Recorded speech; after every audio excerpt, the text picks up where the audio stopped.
focus on your core strengths, focus on you're really talented, where your core education is, where your core knowledge is, and where your core experience is, and find incredible opportunities around that specific area of life.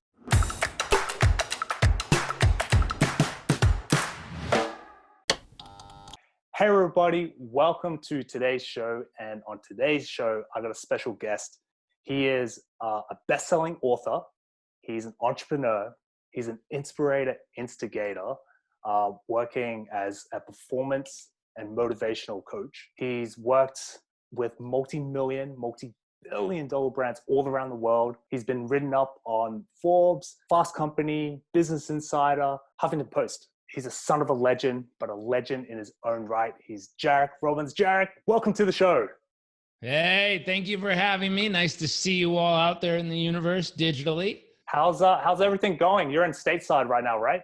We're down in Puerto Rico. So my wife and I live down in Puerto Rico, which is right next to the British Virgin Islands or U.S. Virgin Islands. So Richard Branson's a couple islands over. It's beautiful down here. We do have a stay-at-home lockdown in place, and that's a little interesting, different than normal.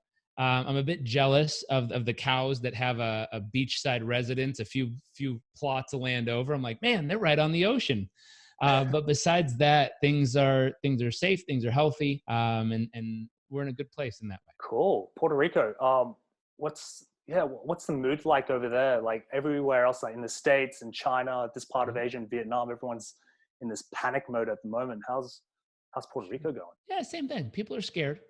When people are scared, we tend to drop down to the place that makes us feel safe. And so, we start to attack people. We start to get fearful of other humans. One of my friends in Amsterdam said it was the first time he walked outside, he saw another person. And instead of feeling that energetic towards or like, hey, how are you? He felt the immediate pull of his nervous system. He wanted to get away from them. And he said, I've never felt that way about other humans before. And it kind of worries me. It freaks me out that I feel that way. I don't like it. And so a lot of people are struggling with that. And one thing we've noticed is you have to help people kind of get the fear out of their body. And the first realization is that fear is actually a very useful tool. Fear is not bad. It's not being fearless. Instead, it's helping you evolve from fearful to maybe courageous. Courage is a great thing, or fearful to being vulnerable and being open and honest about how you really feel and what's going on. But that transition is a game changer for people at a time like this, because so many of us allow fear to become our shield, that then we get angry or aggressive, or we start, taking pictures of neighbors walking and being like, you shouldn't be outside. And the truth is, most of us, when we're healthy, happy, strong, and fulfilled, we want our neighbors to be outside and healthy and happy. We want people to have a good life. We want other people to experience love and joy and kindness and freedom in their life. But when we're scared, we tend to attack those things without realizing it. And so the very first thing I would tell people, you need to get fear out of the mind, the body, and the emotions. Wow, that's awesome. I haven't even gone to the first question and you're already dropping bombs. It's amazing. For anyone who's listening or watching who isn't familiar with your work, would you be able to probably expand on what you do for teams and individuals, Sure. how they manage and succeed? Sure. It's really simple. We help business owners and entrepreneurs avoid a heart attack, divorce, and bankruptcy. If we were to sum that up for people, those are the three killers of most small business owners, because they're working so hard. They're just working. I wrote an article in entrepreneur.com about this, where they work so much, they go all in on their business or all in on their startup, and they come home one day and there's divorce papers on the kitchen table, and their spouse says, you know what? I'm tired of this. You ignore me. I don't want to be in a relationship with you anymore. And that nearly gives them a heart attack, because they're like, oh my gosh, how I was a day too late. They're like, no, if there's divorce papers on the table, you were a year too late. You just didn't know it. And that's just a set of bad habits. You didn't have the right habits in place. And there's 7 scientific habits that are scientifically proven to make you a master of your relationship. And if you didn't have those habits in place, and they did research on 3,000 couples for over 30 years of research on this to figure out there's 7 scientifically proven habits that will improve your relationship and make you a master of relationships. So most of these people kind of screw up those 7 habits, and they become a disaster of relationship, which is why the divorce papers are there. After the divorce, depending on where you live in the world, half your stuff goes away. That nearly gives someone a heart attack again. And then possibly because they're emotionally so frustrated and lost, it leads them towards feeling or ending up going bankrupt because they can't focus and get their work done anymore. And so we help people with simple habits, and we use cutting edge technology to track and measure everything between their heart rate variability to how well they can clear and focus their mind, even to how well their nervous system is ready to take on the day and how well they slept last night. And so we use cutting edge technology to measure how they're performing. And then we help them be better performers. We help them better take on all the chaos and stress in their life. And we help them get into little habits that make all the difference in being happy, healthy, strong, and fulfilled, but having that deep and loving relationship and having a booming business overall. That's a really good summary. It kind of leads on to, I guess, the topic of today, right? Which is resilience and change. And given what's happening around the world at the moment, like, what have you kind of seen, from either from reading things or watching or looking at other things, or even yourself with your clients, notice with regards to people displaying resilience and change? Sure. So what causes resilience is a big thing. It's preparation. If we said winter is coming, that's what I always say, but now winter has arrived theoretically. I know it's warm where I live and probably where you live, yep. but winter, if you think of like the most powerful winter storms in the world, what happens in the dead of winter? People get cold, it snows, it gets dark. Some people freeze to death. Like if you're not prepared and you're caught in a snowstorm in the middle of the French Alps, there's a good chance you literally freeze to death. It's like, oh my God, winter sounds horrible. But then it's like, well, what else happens in winter? People get together with the ones they love. They sit around the campfire. They go snowboarding and skiing. I'm like, well, that winter sounds a lot better than the other winter. What's the difference? And the difference is how well they were prepared. And so the question is, if you were prepared for a time like this, how would this time feel to you? Now, if you weren't prepared for chaos like this, how does this time feel for you? And the real question is, how do you get prepared right now for whatever chaos might come? That's the big question here of how do you make sure you are absolutely prepared for whatever comes next? And the only way to do that is really, truly become resilient. This is something we teach coaches how to do. We teach coaches how to help other people do. And there's a few factors here. The first, like I said in the beginning, is we have to get fear out of the mind, emotions, and body. How do we do that? Well, most people think, I'll get fear out of my mind. If I can think positive, that'll be better. But if all of a sudden you heard a deep like, and you felt a warm breath and like slobber on the back of your neck, and it's like a big animal's about to eat you. If you just try to think positive, how's that going to work? Like, I'm happy, I'm good looking, and people like me. That's not going to work. Your body's going to be like, still freaked out. So we got to get fear out of the body. How could you do that? Well, I'll give you 2 ways that instantly gets fear out of the body. Number 1, 3-minute ice cold shower. Works every time. This literally just knocks the fear out of you. If you've ever turned the water cold enough and stepped in, you go, the moment the water hits you, because it's so cold, it just knocks the breath out of you. It knocks the thought out of you, and it knocks the fear out of you. So a 3-minute ice cold shower will just reset your whole nervous system. That's one way. Second way, you can use your breathing. This is an easy way to do it. I'll show you. There's 3 breaths you can do to instantly reset your nervous system if you feel fearful. You can do this along with me. We'll do it together. All you do is you take a long, slow breath in through the nose. At the very top, when you feel full, you push a little more in like this. And then you squeeze your face, squeeze your shoulders, squeeze your hands, squeeze. 5, 4, 3, 2, 1, and then drop it out. Open your mouth like this and go. And you want to drop your head and drop your shoulders very fast. We'll do it again. Okay. A little more at the top. Squeeze.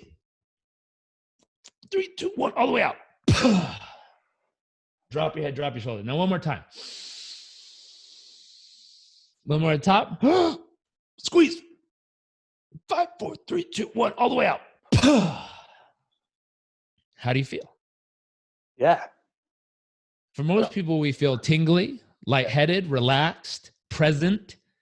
What happens is we reset the vagus nerve, which resets the whole peripheral nervous system, which a lot of times is where the fear lives in your body. So we just reset it, like pressing the reset button on your computer or phone. We just did that with your body like that. So 3-minute ice cold shower, that reset breath, boom, you got the fear out of the body. Second, how do we get fear out of the emotions? How do you get fear out of how you feel? Well, how we get fear out of the emotions is whatever you focus on, you feel. You want to remember that. Whatever you focus on, you feel. And so if you focus on what you're scared of, what you're fearful of, all the negative things that might happen, you're going to feel those things. Versus if you focus on, and let me just ask you this, what's something you did that you're incredibly proud of yourself for doing? You didn't think it was possible, but you made it happen in your life in the last 3-4 years. Something you're incredibly proud of instantly makes you feel strong. What's a moment you feel really loved and connected? And what's something in the future you're excited about? And I'll stop. What about for you? What's the answer to those? Something you're proud of, something that made you feel a lot of love, and something that you're very excited about. Something I'm proud of is when I bought my first home. That was something I was proud of. I was able to do it by myself. And I went through a particular stage in my life where a lot of things were changing. What was the other one? What was the second one? Love. Moment that made you feel incredibly loved. The embrace that I get from my godmother, who is approaching 70 and still has the energy and just like the personality to provide love at such a, semi-advanced age, but just at an age where it's just like everyone should be chilled out, and she's able to give 100%. It gives me that's what I really love. And what was the third one? What are you excited about for the future? I'm excited about connecting and building bases all around Southeast Asia. So I moved from Australia to Vietnam about 6 or 7 months ago. And it was an endeavor to firstly build my business here, but secondly, build bases whereby I'm able to be in a better position to provide value for other people and help others get to where they need to be, as much as other people have helped me get to where I need to be. Beautiful. And how does it feel thinking of those things? Feels good. Feels excited. I feel like I'm not tired at all, and I'm able to push through. I know the road is tough, but at the same time, it's something that I chose to do. I'm not forced to do it. I'm not blaming anyone to do it. I'm taking responsibility for my actions. And so what happens is you feel empowered, you feel strong, you feel confident, where 3 hours ago, you could have felt scared or worried or anxious, but now you feel strong, confident, and certain in who you are and what you're doing. It's a powerful thing to do just by the questions we ask. So you might want to train yourself, if you're listening to this, to ask questions like, where's the love in this moment? Where's the courage in this moment? Where's the joy in this moment? And all of a sudden, if you keep asking the question, your brain will find the answer. And all of a sudden, bam, you'll start to feel it in all that you do. Third piece, how do we get fear out of the mind? Now, the mind, if you imagined it like a glass and you pour water in, the glass becomes full. Now, if we now pour a different liquid in, if we put enough of it, we can literally fill the glass with a different liquid and push the water out.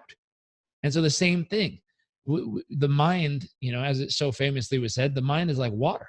It's very fluid, but we got to figure out, what are we going to fill it with? What kind of elements are we going to put into the mind? So right now, I always tell people, flood your mind with stories of people who've made it through times like this and succeeded wildly, succeeded far beyond what's imaginable. And so there's a gentleman I looked up and found here in the United States during the Great Depression, which was one of the worst economic times in the entire United States. There was a gentleman who took a $4 million net worth and turned it over 6 years into $180 million net worth. If he turned 4 million into 12 million, I'd be impressed. He turned 4 million into 32 million, blown away. But 4 million into 180 million in 6 years in the middle of the Great Depression, unbelievable. Unbelievable. That's, in today's money, that's 66 million turned into 3.3 billion over 6 years. Unbelievable. And so I read stories like that and go, wow, can I train my brain to look for opportunities in moments of chaos. When everyone else is fearful, can I train my brain to get excited and say, where's the opportunity here? Where's the opportunity in this moment? You know, how can I help and where's the opportunity? And if I train my brain by asking that question, my brain will find opportunities that it didn't see before. Because everyone else is going, no, no, no, no, no, no, no, trying to be fearful. And you're like, well, where is the opportunity? Can I find one? Oh, there's one. I don't know if I like that one. Oh, there's another one. I might do that. No, I don't know about that one. Oh, that's a good one. Yeah, I'll do that one. If you're looking for opportunities, you'll notice them everywhere right now. You just have to figure out which one is the right opportunity for you based on your knowledge, based on your skill set, based on all the research you do. You have to make sure that whatever opportunity you go with is an opportunity you're very, very well trained in and very, very well versed in. Now is not the time to go try something you've never done before, hoping to just win the jackpot. Like, not a good idea in times of chaos. Instead, focus on your core strengths. Focus on you're really talented, where your core education is, where your core knowledge is, and where your core experience is, and find incredible opportunities around that specific area of life. And if you do that, there's a great book for anyone who decides to go after those great opportunities. There's a great book called The Most Important Thing Illuminated by a gentleman named Howard Marks. He talks about that a good deal is a good deal regardless of no matter where the market is, and a bad deal is a bad deal regardless of where the market is. So he trains you, and he's a gentleman that when he writes a letter or a newsletter, Warren Buffett says, I stop everything and immediately go read it. So he's a very, very powerful gentleman when it comes to investing and learning how to do that. And he helps train the mind to understand, to not get all hyped up over all the things people try to sell us as a good deal, but to understand what really makes something a good deal and how to identify it regardless of how the world markets are doing. But And that's something I would train my brain to look for, because if you understand the philosophy of what a good deal investing in real estate would look like, then you know what a good deal buying a business would look like. And then you know what a good deal in buying a product or a service would look like.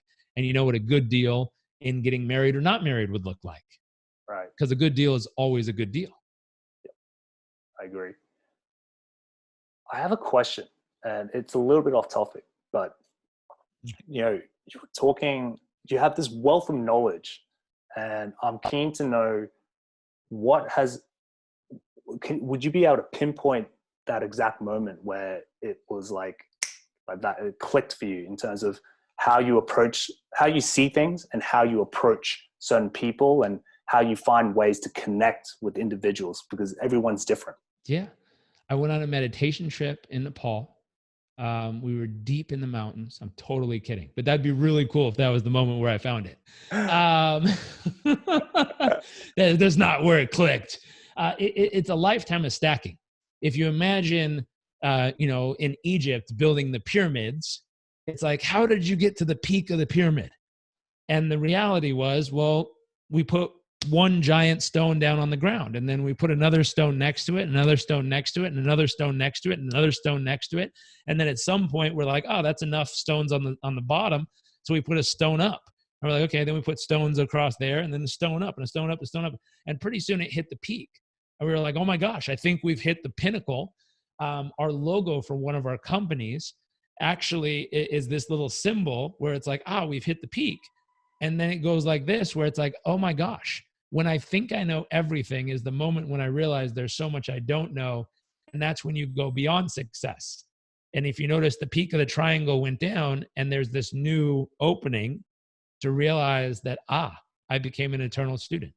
I thought I was going to master things, and then I knew everything I needed to know, and I've reached the peak of my pyramid of knowledge. And then at that moment, you realize, oh my gosh, it's really just an opening when you get to the top. And the opening says, now I'm open to forever receive knowledge about this. And I'm a constant student of life, and I will never stop learning about it. And that's how you know when people kind of hit the peak, because then they open and they go, wow, I thought, when people say like, I know, yeah, I know. They're still trying to build their pyramid. They're still trying to get to their pinnacle. The moment they hit it, something clicks and they go, oh my gosh, I thought I knew everything. And really, I only know very little. And they open. And they go, now I'm willing to learn everything. It's something I committed to 11 years ago in relationships. I committed to having my personal PhD in relationships. So I said, I'm going to list just a gigantic list of books. I'm going to list all the programs I can think of. I'm going to come up with the experts and teachers I want to learn from. I'm going to think of the seminars and the courses and the certifications.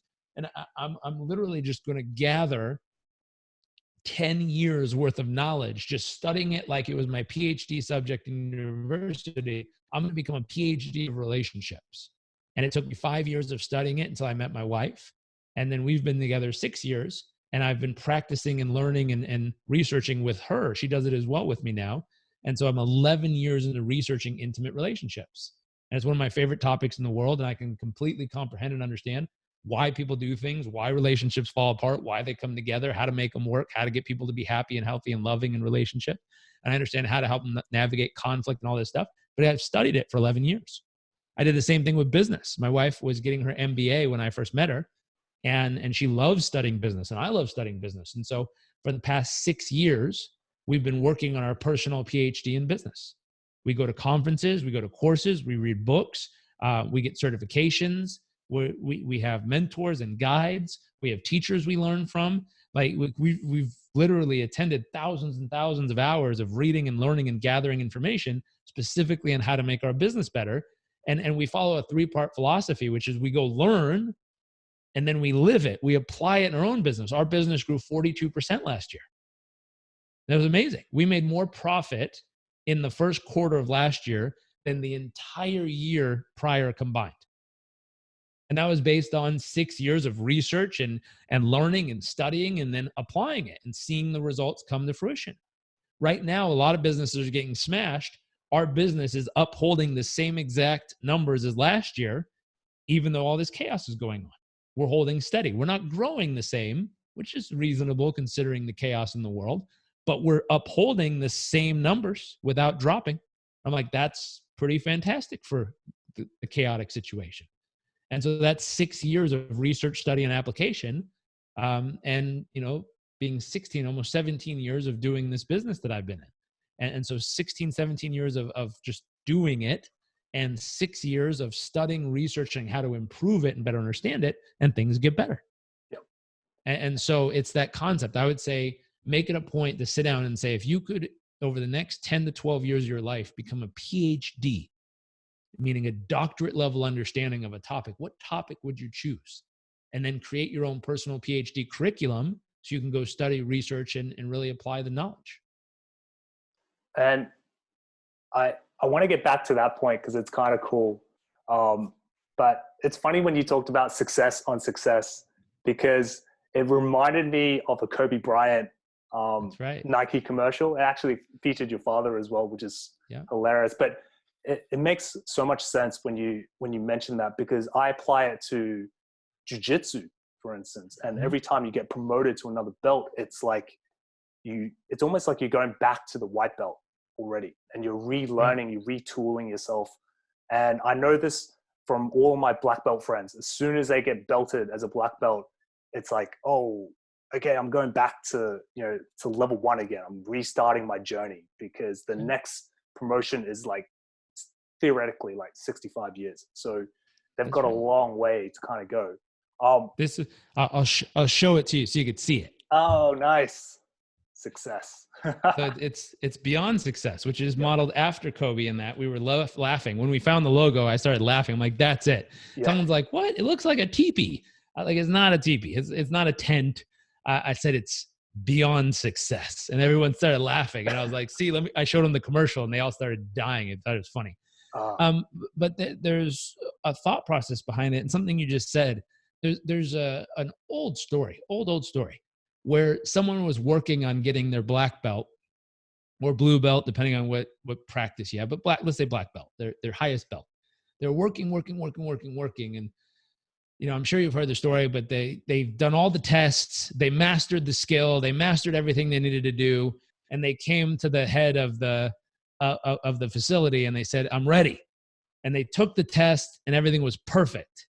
And the gentleman in charge who does the certification says, you did not pass. You're not ready. And the person's like, what? It was flawless. Like, I did everything perfect. Every move, everything I've practiced. It was perfect. I know it was perfect because I've been practicing. And the guy said, no, you're not ready. Come back again in a month. Maybe you'll be ready then. And the guy was pissed. He's like, what? This is insanity. And he came back a month later. He did everything flawlessly. And at the very end, he was like, am I ready? And the guy goes, you're not ready. He's like, what?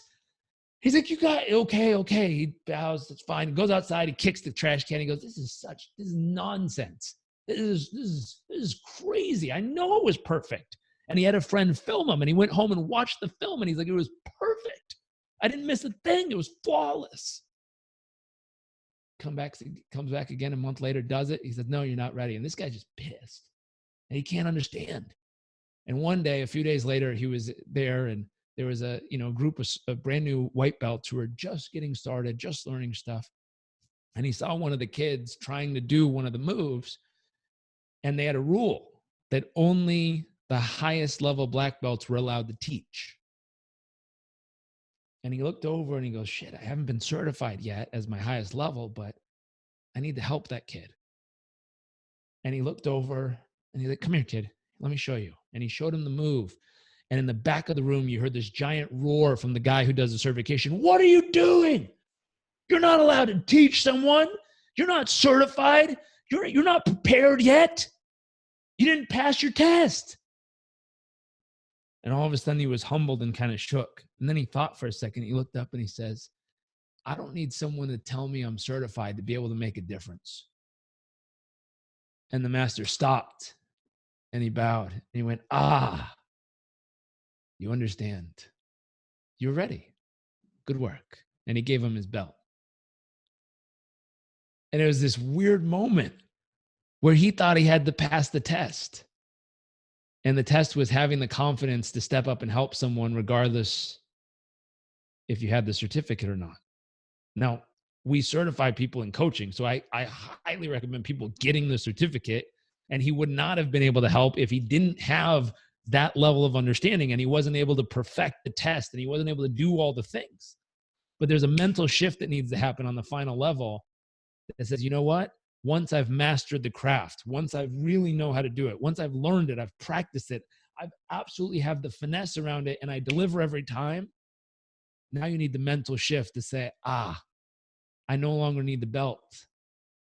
The belt was just part of the journey. It was just a representation of me being ready. But what really ready meant went on in here, not around the waist.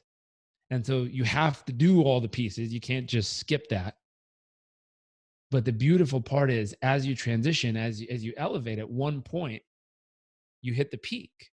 And then you realize you become that eternal student, which is beyond the peak.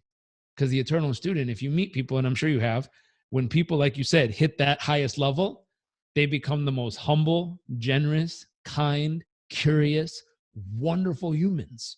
It's usually the people right in the middle who are cocky, arrogant, think they're so damn tough, think they know everything, and they're just not there yet. Nice. And what's funny is when they get there, they finally go, oh, and they open. And that is the experience you just described. It's that beautiful experience where once we think we got it, we open and we go, my goal is only to learn more and see what else. We become wildly curious and understanding. Yeah. There's that saying that humility with ability. And you kind of explained that really, really well. Those are some of my favorite people. I did training for the special operations in the military here for the US. And my favorite thing is no one will tell you the crazy stuff they've done. Not a single one of them. They're like, have you done this? They're like, I think I have. And they're so humble. And, but other people will tell you what other guys have done. And I remember there was a group of guys, we were in the EOD, which is the explosive device group, who they take apart any explosives anywhere. And they get pointing, they're like, go ask that guy how many active things he's disassembled. I'm like, really? And I walked, I'm like, how many active things have you disassembled? Like little explosives all over the place. He's like, I don't know, probably like 200.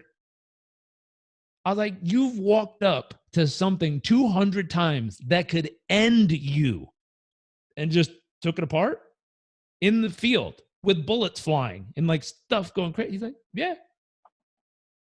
I'm like, what kind of crazy are you? I'm like, that's amazing, but that's a little crazy. Like, you walk up to something you know can end your life, but you have the courage to stand there and go, no, I know what I'm doing. And they know how to do it flawlessly so that they're still alive. Man, that's amazing. But he would never say it. It took me asking him 3 times to finally get him to say it, which again, I think we both like people like that. Yep. This is actually a pretty good segue because you talked about like, learn it, live it, and give it, which is, part of your book, right? Live it. And with that in mind, given what's happening right now with in today's climate with your book, is there anything within that book that would resonate to someone who might be struggling and trying to figure out, where they are now and where they want to be? So right now in this climate, I would direct people to our online training program. We have one on the Udemy site. It's, if you go to highperformancekw.com, we have it drastically on sale. It's a $199 program. We have it on sale for like $11. And the reason we did that is because in that program, it teaches people how to become more mentally, emotionally, and physically resilient to times like this. And so it teaches you how to improve the overall quality of your sleep. It teaches you breathing techniques. It teaches you how to build a powerful peer group. It teaches you powerful exercises and dietary might not fit for parts of Southeast Asia. You might have to switch out the meal plans. It was an American-based diet plan that we used there from a person who built that for us. But it teaches you about exercise, sleep, nutrition, mindfulness, meditation, peer group, the breath work, the cold showers, everything's in that program. And we have it online for probably less expensive than the book for right now. For anyone listening and watching, I'll put your link on the show notes below. But I know we're pressed for time. So really quickly, what are 2 tactical things that you could give to people who are listening or watching today who are going through that kind of resilience and wanting to change? Sure. I'll give you a list of 5. Number 1, 10 minutes of meditation every single day. Number 2, 7.5 to 8 hours of high quality sleep. Number 3, find something to look forward to every day, something you're excited about in the future. Number 4, do a random act of kindness and help someone every day. And number 5, go do 30 minutes of exercise each day. If you do those 5 things, it will build your mental, emotional, physical resilience in times like this. Nice. Thank you so much. And Jairek, if, for those who want to reach out to you, what's the best place to reach out to you? Find me on Instagram. Instagram is the best place to connect with me right now. We push out content daily. We answer all the questions in the DMs. If you're a small business owner, you can go to jarekrobbins.com/SOS. We have a Save Our Stuff or Save Our Business training we do free every Friday at 11 a.m. Eastern Standard Time. Welcome to join us there. And then for everyone else, come check us out on Instagram. Come connect with us there. We'd love to serve you. Jairek, thank you so much. And for anyone listening, thank you for listening. Thank you for watching. And I'll see you in the next video.